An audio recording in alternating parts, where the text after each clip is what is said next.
चलिए, आज हम एक बहुत ही दिलचस्प और महाकाव्य जैसी कहानी की गहराई में उतरते हैं। एक ऐसी कहानी जहां इंसान के असीम लालच और प्रकृति की प्रचंड शक्ति का सीधा आमना सामना होता है। इस विश्लेषण में हम देखेंगे कि कैसे प्राचीन काल की एक भव्य सभ्यता अपने ही विनाश के कगार पर पहुंच गई। तो बिना किसी देरी के चलिए शुरू करते हैं।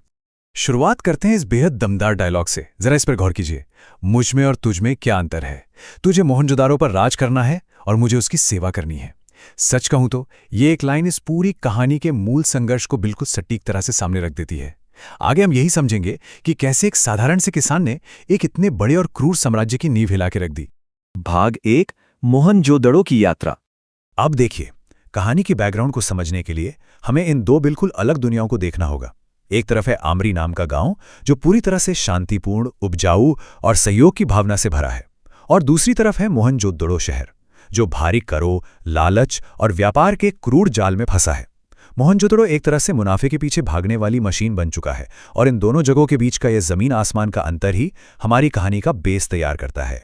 तो यहीं से एंट्री होती है हमारे मुख्य किरदार सरमन की, जो नील की खेती करने वाला एक सीधा साधा किसान है, लेकिन उसे लगातार एक रहस्यमयी एक सींग वाले जानवर के सपने आते हैं। ये एक ऐसा इशारा है जो उसे इस बड़े शहर की तरफ खींच रहा है। उसके काका उसे बहुत समझाते हैं, शहर के लालची और भ्रष्ट माहौल से डराते भी हैं, लेकिन नियति को तो कुछ और ही मंजूर है। वो उसे मोहनजोदड़ो खींच ही लाती है। भाग 2 तानाशाह और नवलोकनी। यहाँ इस 4 नंबर पर जरा ध्यान दीजिए। ये सिर्फ एक नंबर नहीं है, बल्कि शहर के आर्थिक शोषण का सबसे बड़ा सबूत है। शहर का जो क्रूर प्रधान है महम, वो बाहर से आने वाले व्यापारियों को मजबूर करता है कि वो व्यापार के लिए 4 गुना ज्यादा टैक्स दे। मतलब आप समझ सकते हैं कि आम लोगों और छोटे व्यापारियों का वहां किस हद तक खून चूसा जा रहा था। अब कहानी में एक और बहुत दिलचस्प बात सामने आती है। वो है नवलोकिनी, यानी चुनी हुई या नया सवेरा लाने वाली की उपाधि। ये पवित्र उपाधि चानी को मिली है और पूरा शहर उसका बहुत सम्मान करता है। लेकिन यहां महम का शातिर दिमाग देखिए। वो चानी की इस धार्मिक और आध्यात्मिक हैसियत का इस्तेमाल अपने फायदे के लिए करता है। वो जबरदस्ती चानी की सगाई अपने क्रूर बेटे मूंजा से तय कर देता है, ताकि सत्ता पर उसका कब्जा और भी मजबूत हो जाए। भाग 3 तांबे की मुहर का रहस्य।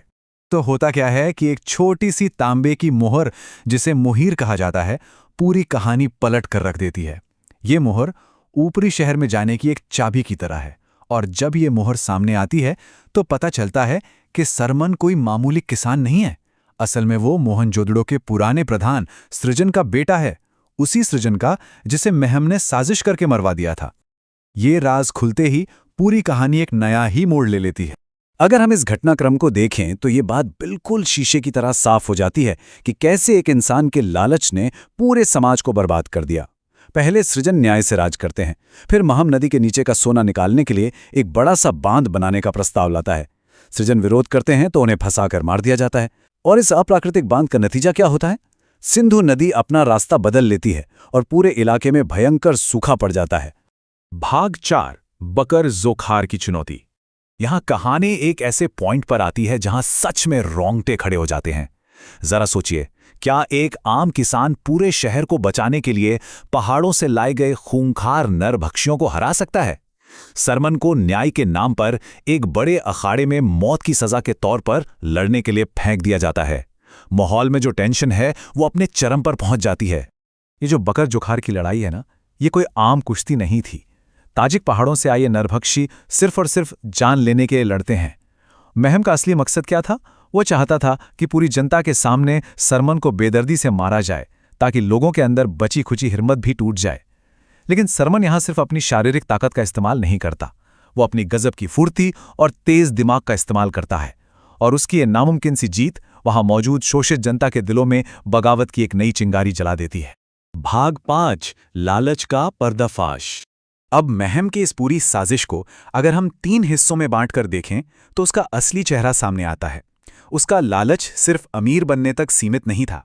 उसने नदी पर बांध बनाकर जो सोना निकाला, उसका चुपके से सुमेरियों के साथ व्यापार किया। और फिर सबसे खतरनाक बात, उसने उस सोने के बदले में तांबे के घातक हथियार मंगवाए। क्यों? ताकि वो एक अवैध हथियारों का जखीरा बना सके और अपने पुराने दुश्मन हड़प्पा पर हमला कर सके। जाहिर सी बात है, जब आम जनता को इतने बड़े धोखे और महम के इस राजद्रोह का पता चलता है तो उनका गुस्सा फूट पड़ता है। इस छिपी हुई अर्थव्यवस्था और हथियारों की तस्करी का सच लोगों को पूरी तरह से एकजुट कर देता है। वो सब मिलकर महम को सत्ता से उखाड़ फेंकते हैं और सरमन को अपना नया नेता मान लेते हैं। इस तरह आखिरकार मोहनजोदाड़ो में महम के क्रूर शासन का अंत होता है। भाग 6 प्रलय और बचाव। लेकिन खतरा अभी टला नहीं था। सोने के लालच में जो विशाल बांध बनाया गया था वो अब तक कमजोर हो चुका था और पानी से पूरा भर चुका था। और फिर अचानक वो बांध एक भयानक आवाज के साथ टूट जाता है। सिंधु नदी, जिसके प्राकृतिक रास्ते को जबरदस्ती रोका गया था, अब अपनी पूरी ताकत के साथ वापस लौटती है। एक प्रलंकारी बाढ़ एक विशाल दीवार की तरह सीधे शहर की ओर बढ़ती है। चारों तरफ बस दहशत और अफरा तफरी का माहौल है। आप देखिए कि ऐसे पैनिक वाले माहौल में सरमन का दिमाग कैसे काम करता है। उसकी बचाव योजना बहुत ही सीधी लेकिन कमाल की थी। वो तुरंत शहर की सारी मोटी रस्सियों और लकड़ी की नावों को इकट्ठा करवाता है। फिर उन नावों को एक दूसरे से कसकर बांधकर उस उफनते पानी के ऊपर एक तैरता हुआ पुल बना देता है। और इसी अस्थायी पुल के जरिए वो सभी नागरिकों को तेजी से उस डूबते शहर से निकालकर पास के ऊंचे पहाड़ पर सुरक्षित पहुंचा देता है। लेकिन इस पूरी भागदौड़ में एक शख्स पीछे छूट जाता है, माहम। इसे आप एक तरह का पोएटिक जस्टिस या काव्यात्मक न्याय कह सकते हैं। जिस लालच और सोने के लिए उसने पूरे शहर की बलि चढ़ा दी, अंत में उसी लालच ने उसे जंजीरों में जकड़ लिया। वो असहाय होकर उन्हीं गलियों में मारा जाता है जो पूरी तरह से बाढ़ के गहरे पानी में समा चुकी हैं। कल्पना कीजिए उस पल की जब बचे हुए लोग एक ऊंचे टीले पर खड़े होकर अपनी आंखों के सामने अपने महान शहर मोहनजोदड़ो को पानी में डूबते हुए देखते हैं।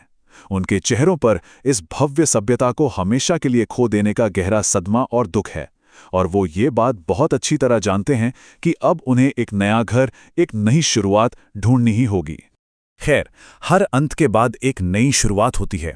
अपनी आगे की यात्रा में इन बेघर हुए लोगों को एक नई, बिल्कुल साफ और विशाल नदी मिलती है जो अब उनके जीवन का सहारा बनेगी। सरमन इस पवित्र नदी को एक नया नाम देता है, गंगा, और इसी के किनारे एक नई, ज्यादा न्यायपूर्ण और बेहतर सभ्यता की नींव रखी जाती है। तो इस पूरे सफर के बाद हमारे सामने एक बहुत ही गहरा और विचार उत्तेजक सवाल छूट जाता है।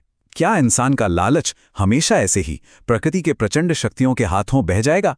ये एक ऐसा सवाल है जो हमें इंसान और प्रकृति के बीच के नाजुक संतुलन के बारे में सोचने पर मजबूर कर देता है।